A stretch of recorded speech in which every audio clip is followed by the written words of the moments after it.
One moment, they were kings. They made him eat off the floor like a dog. For 3 months, he said nothing. He endured everything. Then his father walked through the door, and the entire room went silent. Before the story takes a darker turn, I just want to say thank you to everyone supporting this channel. Your likes, your time, your presence here, it means everything. And if you haven't subscribed yet, now would be the perfect moment, because what's coming next, you don't want to miss it. The air in the penthouse suite was thick with the scent of expensive cologne, spilled champagne, and the suffocating stench of arrogance. It was a world where money didn't just talk, it screamed. To the group of young men gathered there, the world was a playground, and everyone else was just a toy to be broken. The music thrashed against the walls, a rhythmic pulse that drowned out the dignity of anyone caught in their crosshairs. In the center of this den of excess, the music seemed to fade into a cruel, localized silence. There, on the cold, polished marble floor, a young boy knelt. He wasn't one of them. His clothes were simple, his stature slight, and his spirit was being systematically dismantled by the wolves in designer suits. His hand shook violently as he gripped the edges of a silver serving tray. The metal rattled against itself, a frantic metallic chatter that betrayed his terror. Every muscle in his body was coiled, braced for the next blow or the next insult. "Lower your head," a voice barked. It belonged to a boy whose family name was etched onto half the skyscrapers in the city. To emphasize the command, he lashed out with a heavy leather boot, kicking the boy's shoulder. The boy didn't fight back. He didn't even look up. He simply obeyed, tucking his chin toward his chest, his forehead nearly touching the freezing floor. "Good dog," another voice chimed in, followed by a chorus of jagged laughter. The cruelty wasn't enough for them. They needed a spectacle. One of the rich boys reached into a bowl of expensive hors d'oeuvres and began scattering the food across the floor, right in front of the kneeling boy's face. The appetizers rolled across the marble, settling in the dust and the grime of their footsteps. "Eat it," the leader commanded, his voice dripping with casual malice. The boy's eyes filled with hot, stinging tears. He stared at the food on the floor, the ultimate symbol of his degradation. He said nothing. He knew that words only invited more pain. Slowly, his trembling fingers reached down toward the floor. The room erupted. The laughter grew louder, more frenzied, fueled by the sight of someone losing the last shred of their humanity. But then, the heavy oak doors at the end of the hall swung open. The partygoers were too busy reveling in their cruelty to notice the shift in the room's temperature. They didn't see the figure who stepped into the foyer. But there, standing in the deepening shadows of the entryway, was a man. He didn't move. He didn't shout. He simply watched, his eyes cold and predatory, as the scene of his son's humiliation unfolded before him. The man in the shadows did not speak. He stood as still as a statue, his presence an invisible weight that the rowdy teenagers had yet to feel. His eyes, sharp and unblinking, were locked onto the small, trembling figure on the floor. He watched as the boy's fingers brushed the cold marble, picking up the discarded scraps of food that had been thrown like garbage. The boy ate it, his throat tight with a mix of dry bread and bitter shame. At that sight, the room exploded with a fresh wave of mockery. "Look at him! He's actually enjoying it!" one of the boys screamed, clutching his stomach as he doubled over in hysterics. The cruelty had reached a fever pitch. A phone was whipped out, its camera lens gleaming under the chandelier light like the eye of a vulture. They weren't just content with the act. They wanted to preserve the boy's brokenness forever, to share it with the world as a joke that would never die. Slowly, the man in the shadows stepped forward. His movement was deliberate, rhythmic, and terrifyingly calm. His polished leather shoes struck the floor with a precise, echoing sound. Tap, tap, tap. The sound was out of sync with the thrashing party music, yet it somehow sliced right through it. One of the boys near the edge of the circle turned, his laughter dying in his throat. "Hey, who?" he started, his voice trailing off as he came face to face with a figure emerging from the dark. He froze instantly. The color drained from his face until his skin looked like gray parchment. He tried to speak, but his vocal cords had seized with a primal instinct of survival. The others, however, were still lost in their high. They were drunk on their own power and didn't see the predator entering their midst yet. But the boy on the floor, the dog they had been kicking, looked up. His eyes met the eyes of the man in the doorway. In that singular moment, a profound transformation occurred. The boy's face, which had been a mask of misery, changed completely. The crushing weight of fear evaporated. The burning sting of shame vanished.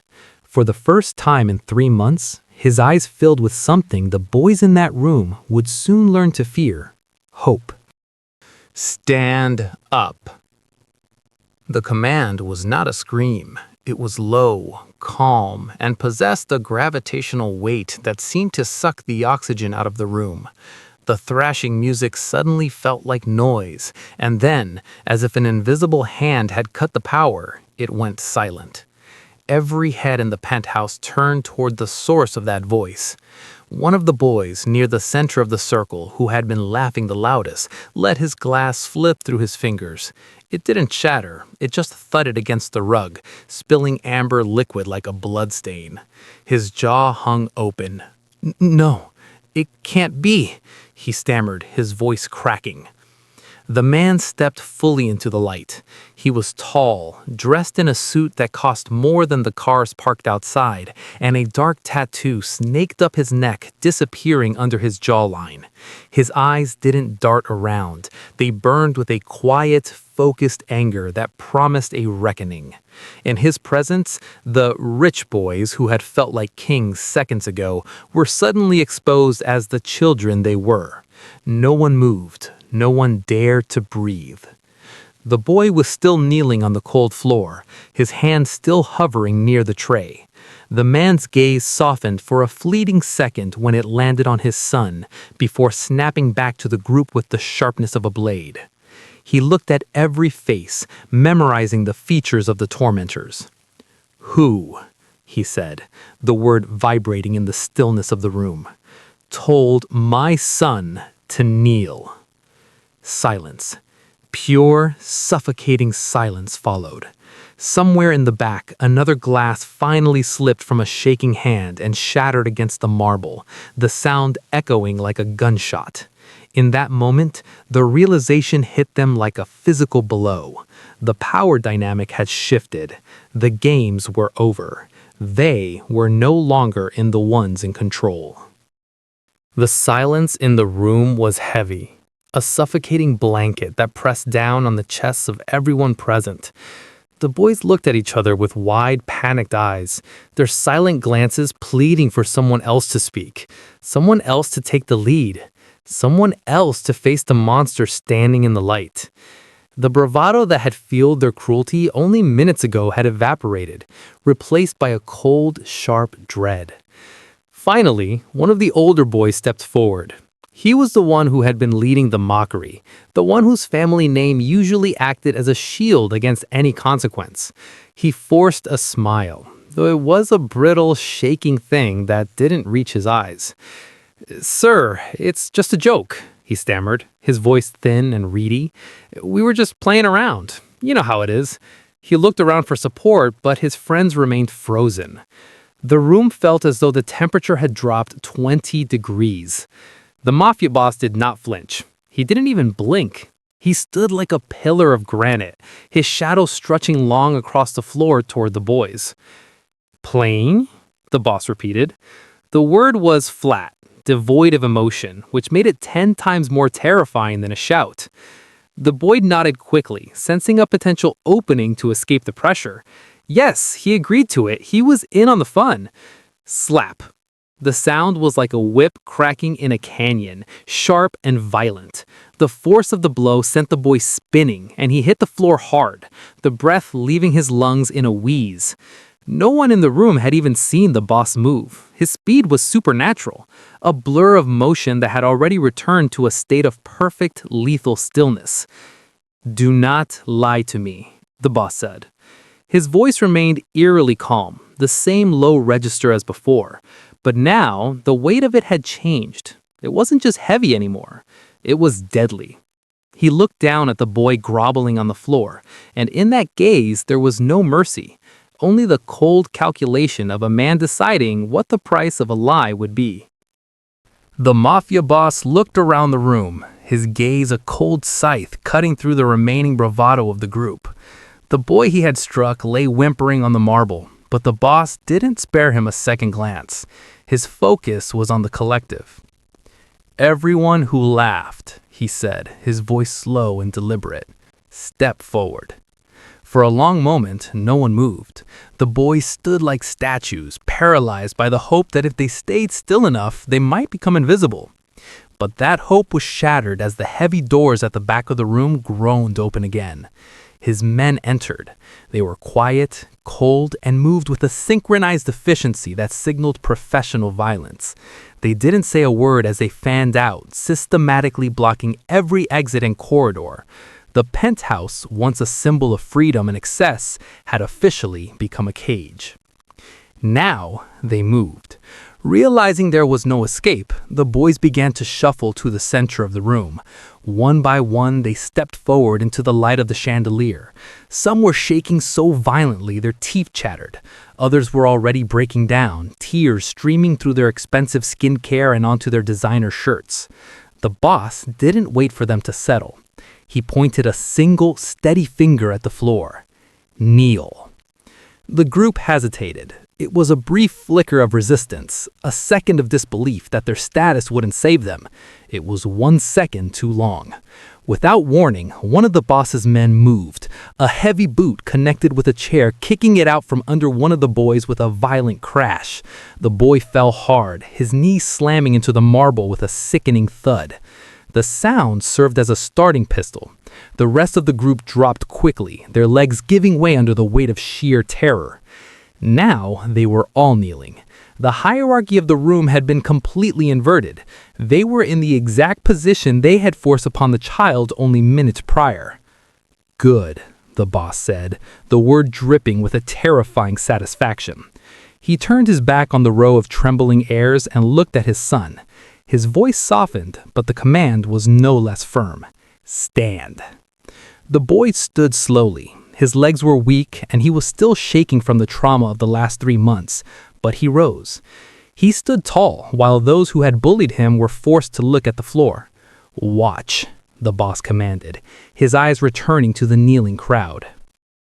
The power dynamic in the room had shifted entirely, leaving a vacuum of terror where arrogance once lived. The boss reached down and picked up the same silver tray his son had been forced to hold. It was dented slightly from the previous chaos, a silent witness to the humiliation. With a slow, chilling grace, he walked toward the line of kneeling boys and placed a tray on a low table directly in front of them.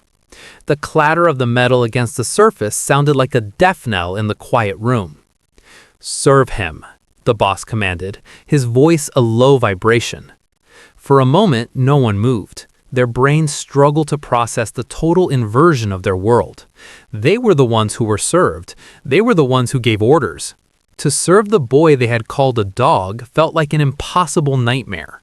One of the boys, his face wet with tears, whispered under his breath, I can't." The boss tilted his head slightly, a gesture that was more predatory than curious. "Can't?" he repeated. He didn't need to raise his voice. He simply gave a small, sharp nod to one of his men standing guard. Suddenly, a loud, piercing scream filled the room, echoing off the high ceilings. The sound acted like a jolt of electricity. Everyone froze, their hearts hammering against their ribs in a frantic rhythm of survival. "Now," the boss said softly. The boys didn't hesitate a second time. They rushed forward, scrambling on their hands and knees. With shaking hands, they reached for the food scattered across the floor, the very food they had thrown in mockery. They picked it up with trembling fingers and placed it carefully, almost reverently, onto the tray. One boy dropped his forehead all the way to the floor, his body racked with sobs. "Please, take it," he begged, holding the tray up toward the sun. The son stood there, frozen in place. He looked down at the same boys who had laughed at his pain and kicked his shoulders only an hour ago. Now they were shaking in a fever of fear before him, their pride stripped away until nothing was left but desperation. But as he looked at his father, the boy saw that the Mafia Boss was not done, not even close. The boss leaned closer to the kneeling group, his shadow looming over them. "This is only the beginning," he whispered. The room was silent, except for the heavy, ragged breathing of the boys still kneeling on the floor. The air, once filled with the smell of expensive wine, now tasted of cold sweat and metallic dread. The Mafia Boss turned his attention away from the groveling crowd and looked directly at his son. "Tell me," he said, his voice softening into a tone that was far more terrifying than a shout. "How long has this been happening?" The boy hesitated. He looked at the row of boys, the heirs to fortunes and political dynasties, who were now nothing more than trembling shadows of themselves. His lips trembled as the weight of the last few months finally began to break the surface. 3 months, he whispered. The words were small, but they hit the room like a physical explosion. Gasps filled the space as the realization of the timeline set in. For 90 days, these boys had systematically tortured the son of a man who governed the city's underworld with an iron fist. The boss did not react with a roar of rage. Instead, his eyes simply darkened, turning into 2 pits of cold black ink. 3 months, he repeated, the words rolling off his tongue like a death sentence. He slowly walked the line, looking at the boys who had spent a quarter of a year treating his blood like dirt. "You turned my son into this for 3 months?" he asked, his voice a low, dangerous hum. One of the boys, unable to bear the psychological pressure any longer, broke down crying hysterically. "We didn't know who he was, we swear," he shrieked, his voice cracking with desperation. He thought that by claiming ignorance, he could find a way out of the nightmare. The boss stepped closer, his shadow completely eclipsing the crying boy. "That is not the problem," he said, his voice dropping to a level that made the floorboards seem to vibrate. "The problem is what you did when you thought he was nothing." The tension in the room snapped like a frayed wire. Suddenly, one of the boys, the one who had been filming on his phone earlier, scrambled to his feet and bolted. He didn't look back. He simply pushed past his friends, his eyes wide with a blind, panicked instinct for survival. "Open the door! Open it!" he screamed, his voice hitting a frantic, high-pitched note as he reached the heavy entrance. He grabbed the ornate brass handle, pulling and rattling it with enough force to bruise his palms. It was locked. The boy spun around, his back hitting the wood as he realized he was cornered. He looked toward the boss, his mouth opening to beg, but it was already too late. 2 of the boss's men moved with the silence of ghosts. They grabbed him by the arms, their grip like iron vices. The boy erupted into a fit of hysterics, kicking his legs and screaming at the ceiling. I'm sorry, I didn't mean it," he wailed, the tears blurring his vision as he was dragged across the marble floor.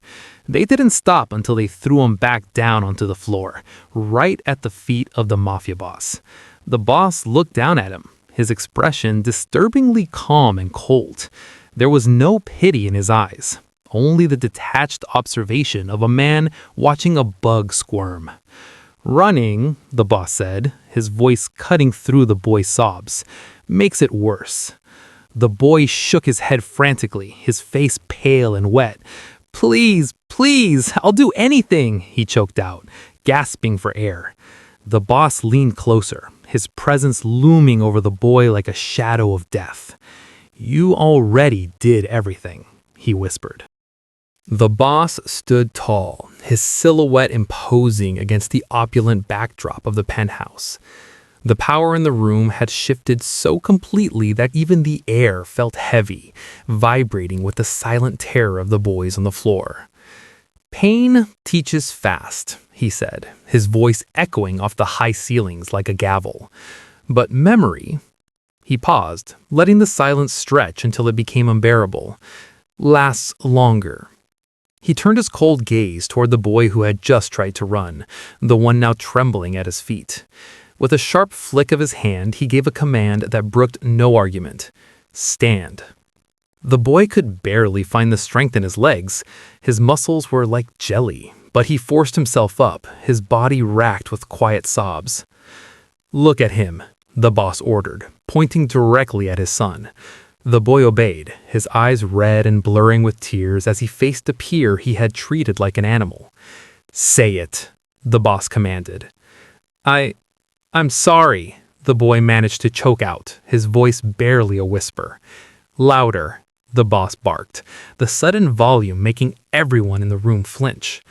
I'm sorry, the boy screamed, the words fueled by raw, unadulterated fear. The boss shook his head slowly, a look of profound disappointment on his face. Not to me. The boy turned fully toward the son, his hands clasped as if in prayer. I'm sorry, please forgive me, he begged, the words tumbling out in a frantic rush. The son, however, said nothing. He simply stood there, watching as tears rolled down his own face, the weight of 3 months of torment finally breaking through his stoic mask. The entire room held its breath, suspended in a moment of absolute vulnerability. Then the boss gave his final command of the lesson. Remember this moment for the rest of your life. His men stepped forward, their shadows swallowing the boys on the floor, and the screams that followed were a sound that no one in that room, victim or witness, would ever be able to forget. The room fell quiet once again. It was an heavy, unnatural silence, the kind that follows a storm when the air is too still. Some of the boys remained on the floor, their bodies shaking with residual tremors, while others simply wept into their hands. Not a single soul in the room dared to look up, for fear that catching the boss's eye would invite more wrath. The boss mafia turned away from the cowering group and looked at his son.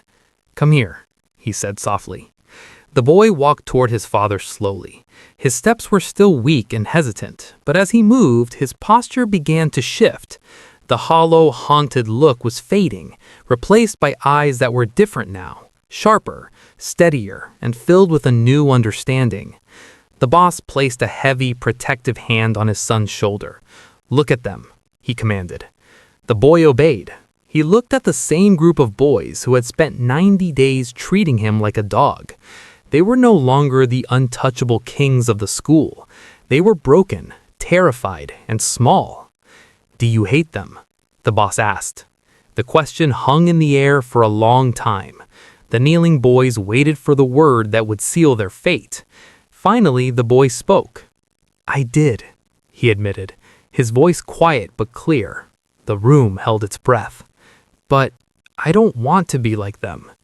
That single sentence changed the entire atmosphere of the room. For the first time that night, the boss's expression softened, the hard lines around his eyes relaxing just a fraction. He nodded slowly, acknowledging his son's strength. Then he turned back to the others. If my son wanted revenge, he said, his voice returning to a cold, predatory hum, none of you would walk out of here. After a terrifying pause, he added, You are alive because he chose to be better than you. The relief was overwhelming. Some of the boys broke down completely, thanking him through their sobs. But the boss raised a hand, silencing them instantly. Do not thank me, he growled, his voice going cold again. Earn it. From today, you will spend your lives fixing what you break. They nodded frantically, over and over, promising anything just to survive. The boss turned away, signaling his men. Let's go. He walked toward the door with his son following closely behind. But just before they stepped out, the boss stopped. Without turning back, he delivered one final warning. If I ever hear that any of you laugh at someone weaker again, he paused for a long, agonizing moment. I will come back. The door opened and then closed with a final echoing thud. The boys in that penthouse never forgot that night. The moral of this story is a powerful examination of the difference between power and authority, and the true definition of strength. At its core, the narrative warns that how a person treats those they perceive as nothing is the ultimate revelation of their character. The illusion of superiority. The wretch boys in the story confuse cruelty with power. They believed their wealth and social status gave them the right to dehumanize someone they viewed as weaker. However, the story demonstrates that true power is not found in the ability to oppress, but in the discipline of one's own actions. Their strength was a fragile mask that shattered the moment a greater force, the Mafia Boss, entered the room. The weight of character. The Mafia Boss provides a harsh lesson in accountability. Pain teaches fast, but memory lasts longer.